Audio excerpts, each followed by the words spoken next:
Bhagavad Gita competition में participate तो कर लिया है, पर इसके कैसे क्वेश्चंस आ सकते हैं और हर एक श्लोका को मैं कैसे समझूं? अगर आप भी यही सोच रहे हैं तो ये वीडियो आपके लिए है। हरे कृष्ण। आज हम सीखेंगे भगवत गीता अध्याय 1 की श्लोक संख्या 2।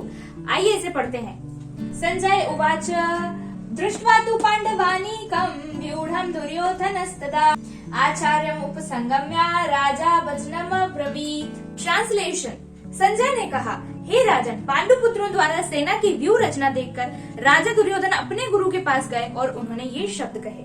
अब हम इस श्लोक को और डीपली समझते हैं। सबसे पहले हम देखते हैं कि ये संजय कौन है। संजय जो है वो श्रील व्यासदेव के शिष्य हैं। अब महर्षि व्यासदेव कौन है? महर्षि व्यासदेव जो नारद जी के शिष्य हैं। महर्षि वेद व्यास जिन्होंने महाभारत लिखी हुई है, उन्होंने पुराण लिखे हैं, उन्होंने बहुत सारी रचनाएं की हैं। पर एक बार वो नारद जी के पास गए और उन्होंने बोला, हे गुरुदेव, मैंने तो इतनी सारी रचनाएं की है पर मुझे खुशी नहीं मिल रही है, संतुष्टि नहीं मिल रही है। तो नारद जी ने कहा कि आप अब भगवान श्री कृष्ण की लीलाओं के बारे में लिखिए, श्रीमद् भागवतम की रचना कीजिए। जब आप वो लिखेंगे, जब आप उसकी रचना करेंगे, तब आपको संतुष्टि अवश्य मिलेगी, तब आपको खुशी मिलेगी। तो एक बात यहाँ पर सीखने वाली है कि जो ऑथर यानी जिन्होंने रचनाएं की हैं, उनको सेटिस्फेक्शन या खुशी तब मिली जब उन्होंने भागवतम लिखी। हम सबको भी श्रीमद् भागवतम पढ़कर ही, भक्ति करके ही खुशी मिल पाएगी।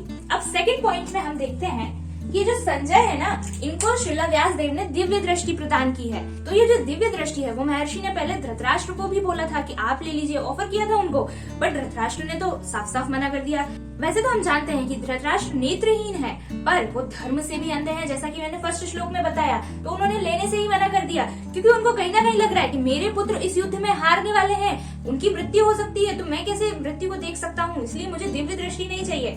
उन्हें पता था ना कि कृष्ण जहाँ है वहाँ पर धर्म है, पांडवों की साइड वैसे भी धर्म है ही, और कृष्ण पांडव की साइड पे है। और उसके बाद कुरुक्षेत्र जहाँ पर युद्ध लड़ा जा रहा है वो भी तो धर्म भूमि ही है। तो वो बार बार ये सोच रहे थे कहीं मेरे पुत्र कहीं डिसीजन चेंज ना कर दे युद्ध करने का धर्म के प्रभाव में आकर, और अगर चलो नहीं भी करते हैं तो भी मुझे दिव्य दृष्टि तो नहीं ही चाहिए। इसलिए उन्होंने कहा कि आप संजय को दिव्य दृष्टि दे दीजिए। अब संजय सारा वृतांत जो देखते हैं वो सुनाते हैं धृतराष्ट्र को। अब हम आगे के श्लोक में देखते हैं कि संजय कह रहे हैं कि जो पांडवों ने व्यूह रचना की है उसको देखकर दुर्योधन जो है वो अपने आचार्य यानी द्रोणाचार्य के पास जाते हैं और कुछ वचन कहते हैं। अब यहाँ पर जो बात नोट करने की वो ये है कि यहाँ पर राजा वर्ड यूज हुआ है दुर्योधन के लिए। अब युद्ध से पहले युधिष्ठिर महाराज भी जाते हैं भीष्म पितामह के पास, द्रोणाचार्य के पास आशीर्वाद लेने, और उन्हें आशीर्वाद मिलता है कि तुम विजय हो। और जब युधिष्ठिर महाराज जाते हैं तो वो एज अ शिष्य बन के जाते हैं, शिष्य के रूप में जाते हैं, पर जब दुर्योधन जा रहे हैं तो वो राजा के रूप में जा रहे हैं। तो यहाँ पर हमें पता चलता है कि हमें कैसे गुरु को अप्रोच करना चाहिए। हमें युधिष्ठिर महाराज की तरह अप्रोच करना चाहिए गुरु को। अब हम थर्ड श्लोक में देखेंगे कि दुर्योधन आचार्य के पास जाकर क्या कह रहे हैं, और इस श्लोक के क्वेश्चन प्लस आंसर का पीडीएफ आपको मिल जाएगा डिस्क्रिप्शन में एंड कमेंट सेक्शन में। हरे कृष्ण। क्या आप ऐसे ही और भगवत गीता वीडियोस देखना चाहते हैं तो सब्सक्राइब करें Krishna conscious books YouTube channel को। हरे कृष्णा।